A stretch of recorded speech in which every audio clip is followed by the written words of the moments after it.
নমস্কার, আপনারা দেখছেন ওঙ্কার বাংলা, সঙ্গে রয়েছে দেবাঞ্জলি। নজর রাখবো এই মুহূর্তের বিশেষ কিছু খবরের দিকে।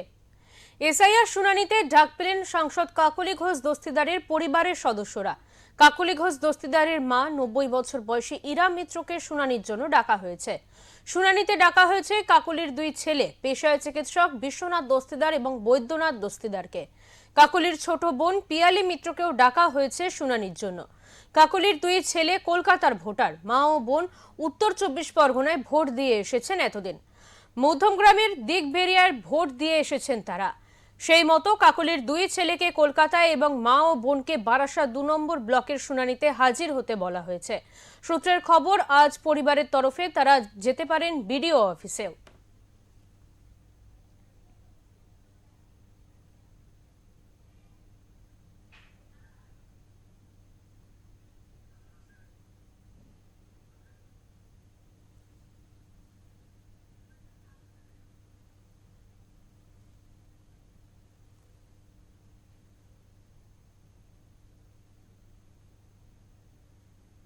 যে কেন নাম নেই, ওরা যদি কিছু কাগজপত্র আসে চায় সেগুলো দিতে হবে।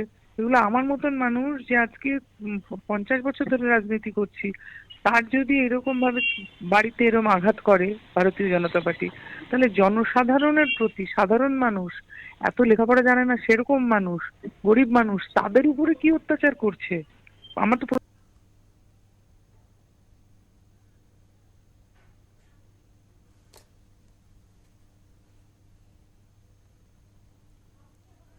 আপনাদের আবারও জানিয়ে রাখবো, এসআইআর শুনানিতে ডাক পেলেন সাংসদ কাকলি ঘোষ দস্তিদারের পরিবারের সদস্যরা। কাকলি ঘোষ দস্তিদারের মা 90 বছর বয়সী ইরা মিত্রকে শুনানির জন্য ডাকা হয়েছে। শুনানিতে ডাকা হয়েছে কাকলির দুই ছেলে, তারা পেশায় চিকিৎসক বিশ্বনাথ দস্তিদার এবং বৈদ্যনাথ দস্তিদারকে। কাকলির ছোট বোন পিয়ালি মিত্রকেও ডাকা হয়েছে শুনানির জন্য। কাকলির দুই ছেলে কলকাতার ভোটার, মা ও বোন উত্তর 24 পরগনায় ভোট দিয়ে এসেছেন এতদিন। মধ্যমগ্রামের দিগবেরিয়ায় ভোট দিয়ে এসেছেন তারা। সেই মতো কাকলির দুই ছেলেকে কলকাতায় এবং মা ও বোনকে বারাসাত 2 নম্বর ব্লকের শুনানিতে হাজির হতে বলা হয়েছে।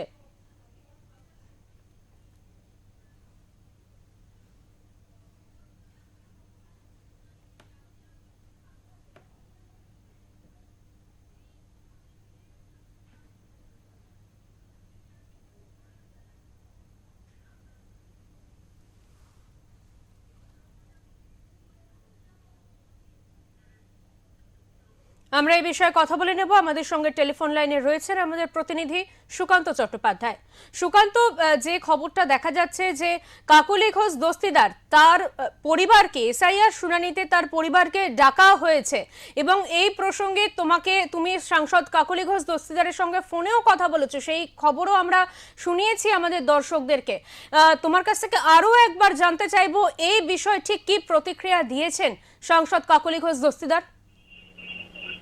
দেখুন, এই যে এসআইআর প্রক্রিয়ায় যে তার দুই সন্তান, বড় ছেলে এবং ছোট ছেলে, দুজনেই প্রতিভাশীল ডাক্তার, প্রতিষ্ঠিত চিকিৎসক, তাদের দুজনের নাম এসআইআর পর্ব থেকে বাদ দিয়েছে এবং তাদেরকে হিয়ারিং এ ডাকা হয়েছে। তাদের সপক্ষে যে সমস্ত নথিপত্র সেগুলো নিয়ে তাদেরকে নিকটবর্তী বুথ কেন্দ্রে, অর্থাৎ নদীভাগ, মধ্যমগ্রাম অঞ্চলের বাদু রোডে যে নদীভাগ স্কুল, প্রাথমিক স্কুল, যেখানে তারা ভোটার, সেখানে সেই বুথে তাদেরকে হাজিরা দিতে বলা হয়েছে। এর পাশাপাশি যে বিএলও একটা তাদের নোটিশ করেছেন যে তারা যেন যেখানে এই হিয়ারিং সেন্টার গুলো হয়েছে সেখানে গিয়েও তাদেরকে এই প্রয়োজনীয় নথি নিয়ে তাদেরকে সেখানে হাজির হতে হবে।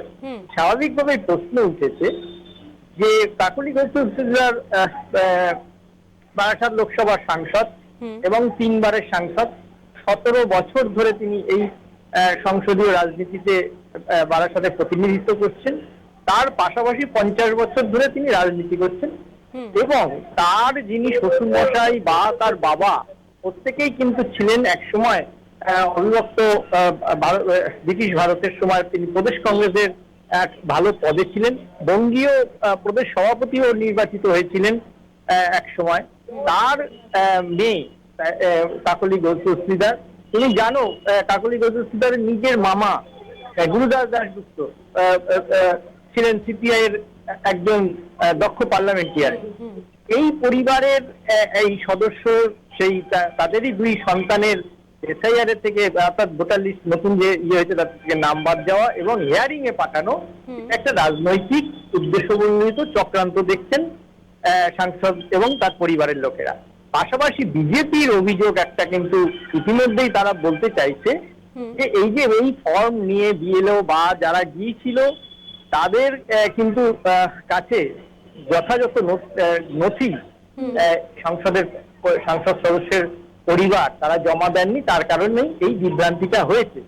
এর পাশাপাশি আরেকটি কিন্তু যুক্তি বিরোধীরা কিন্তু খাড়া করছে যে কাকলি ঘোষ দস্তিদারের যিনি বড় ছেলে রয়েছেন তিনি কিন্তু বিদেশেই থাকেন এবং ছোট ছেলেও কিন্তু বেশ কিছুদিন শিক্ষার জন্য বিদেশে ছিলেন।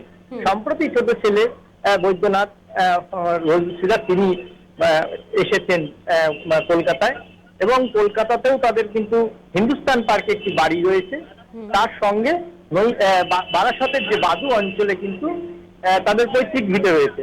এবং এই বৈদ্যনাথ ঘোষ দস্তিদারের বাবা সুদর্শন ঘোষ দস্তিদার তিনি কিন্তু রাজ্যের মন্ত্রী ছিলেন এবং তুমি জানো টেস্ট টিউব বেবির যে কনসেপ্ট রয়েছে তারও কিন্তু একজন জনক বলা যেতে পারে। সুতরাং এইরকম একটা প্রতিষ্ঠিত পরিবারের পক্ষ থেকে দুই সন্তানের নাম নেই, স্বাভাবিকভাবেই খুব ফেটে পড়েছেন সাংসদ কাকলি ঘোষ দস্তিদার। আবার বিরোধীদেরও কিন্তু এই যে অভিযোগ উঠেছে যে তার বাড়িতে যাওয়া হয়েছে, তার সেখানে তাদেরকে একসেপ্ট করা হয়নি বা কোনো রকম ভাবে তারা এটাকে যে মোদির ফর্ম বলে অভিহিত করেছেন, এইসব বিতর্কগুলো কিন্তু এই মুহূর্তে সামনে এসেছে।